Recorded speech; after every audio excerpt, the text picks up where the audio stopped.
Figuring out whether you're ready for sex can be one of the hardest decisions in life. It doesn't matter whether you're someone wanting to have sex for the very first time or someone who's in a new relationship where sex hasn't happened yet. The thought process is pretty much the same. It's a big step and something we should all think pretty carefully about. So, how do you know if you're really ready for sex?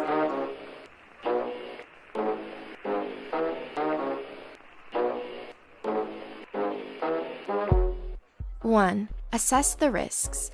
First, you need to think about the risks associated with sex. And to be honest, there's a lot of them. We all know about the health and pregnancy risks of sex, and these are very important. But what about the emotional risks? What do you stand to lose? Will your relationship with that person be changed in a way you're not comfortable with? Sex can make us form a strong, compassionate connection with someone. Are you ready for those kinds of emotions? 2. Are you being pressured? You might think that having sex is the right thing to do, but is it really you who wants sex? Or is it the world around you, pressuring you into doing something you're not ready for?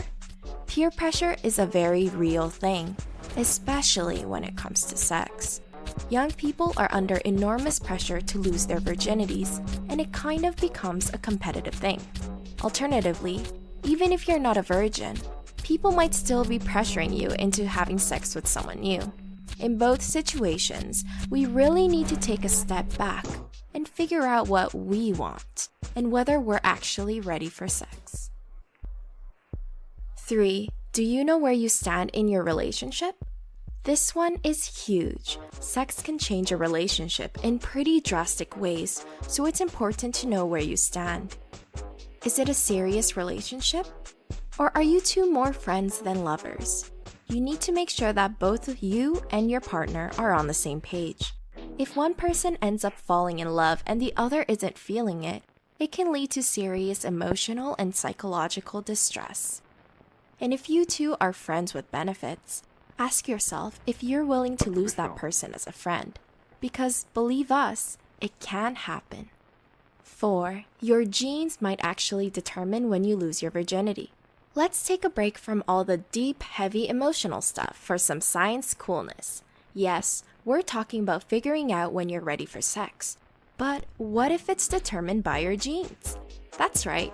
Researchers at Cambridge University found that genetics might determine about 25% of the differences between when people lose their virginity. So what this means is that losing our virginity is something we can't rush, even if we want to. We have to wait for our bodies to be biologically prepared. And for some, hormones don't start firing until later in life, simply because of the genetics we were born with. 5. Think about your past experiences. Sometimes, the best way to come to a decision is to look into the past. What do your past experiences tell you? Learning from past relationships is a natural part of developing and maturing as an individual. And the mistakes we make in the past can help us improve our future romances. Did you have sex too early in past relationships? Maybe you felt like you could have had sex sooner in your last relationship. Perhaps you felt like you should have had a discussion with your partner before taking that next step. Obviously, this doesn't really apply to virgins. But if it's still your first time, you can still learn from the past. We can all look back on times where we rush things too quickly. In conclusion, the most important thing to remember is that you should definitely think long and hard about having sex before going through with it. If you really ponder everything we just talked about, we know you'll do the right thing. No pressure. If you enjoyed this video, please like and subscribe to see more content